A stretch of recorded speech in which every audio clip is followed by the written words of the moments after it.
Ken Klippenstein drops by to talk about an internal document in the Trump administration discussing how this coronavirus crisis could hand more power to Donald Trump. Check it out. Leave your comments, ding the bell, share it with your friends, and subscribe to our channel. Thom Hartmann here with you, live from Portland. On the line with us is the D.C. correspondent for The Nation, Ken Klippenstein, and thenation.com, of course, the website. His Twitter handle, at Ken, Klippenstein. Ken, am I pronouncing your name right? You sure are. Okay, great. You wrote a brilliant piece for The Nation titled "An Internal Pandemic Document Shows the Coronavirus Gives Trump Extraordinary Powers." Explain. So what many people might not realize about pandemics is that under the conditions of one, the executive branch and the president actually gains, as I mentioned in the article, extraordinary powers to respond to that crisis. And while I'm not, opposed in principle to, which is arguably a good thing, I don't think it's necessarily a bad thing. I think most experts will tell you that emergency powers are, necessary to meet emergencies with. But the question becomes how those powers are applied and sort of how they are pursued. And when you look at the agencies that get a lot of the powers, one of them, Customs and Border Protection, which includes most recognizable among its components, the Border Patrol, they are among the agencies that will receive the most power. And when you look at, the current president and how hardline his immigration policies have been, you can see, one can imagine these powers being used to pursue, the administration's political goals as opposed to, just meeting the crisis of the epidemic. And that really, I think, was the crux of the concern for me and in the story. Right. It was maybe 2 months ago. I did a whole riff about it here on this program. I don't believe we had the author of the article on. Probably should have. But there was a fascinating article in one of the more larger and credible publications. Something like the Atlantic or the New Yorker or possibly the Nation. Frankly, I don't remember. I'm sorry.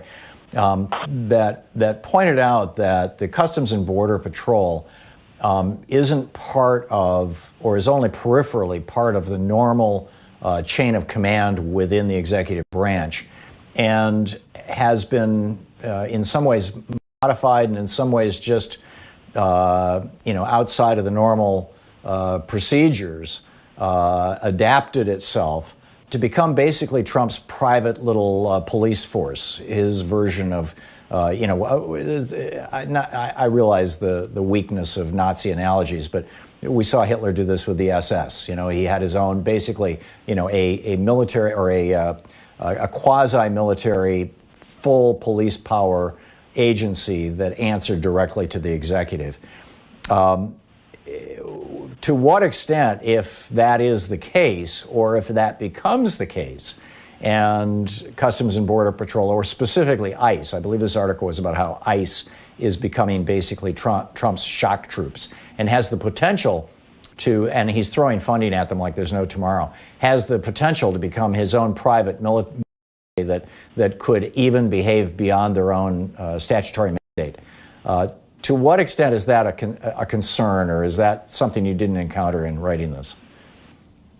No, I think that's an enormous concern. A few months ago, I had leaked to me from an individual at the Pentagon documents detailing Border Patrol's coordination with the military, because, recall, Trump declared a national emergency over the undocumented immigration that exists at the southern border. And so now, not only is Border Patrol operating with, far more resources than they've ever had before, and, essentially a lot more freedom to sort of pursue a more aggressive response to immigration than under any preceding administration. They're also working with the military on U.S. soil, which, of course, there are certain legal limitations on what the military is allowed to do. Yeah, doesn't posse comitatus prevent that? Or does that simply prevent them from arresting Americans?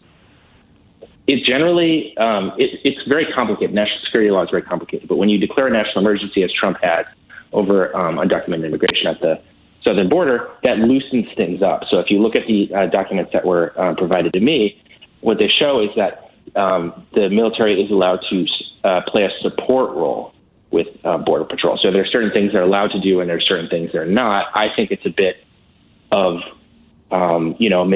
misleading language to say, oh, they're purely support when you have essentially, Marines and National Guard and things like that, operating with guns, and just saying, oh, but they won't, they're not going to actually do anything directly. I think you're going to see a sort of mission creep in the same way that you do with any sort of deployment where, the armed forces gain more power, and that's at the expense of the power of the domestic law enforcement agencies, which are supposed to handle these things. But sort of my point in describing all of that is that we're really seeing the immigration authorities become supercharged in terms of the powers that they're getting, in much the fashion that you were just describing as Trump having pursued.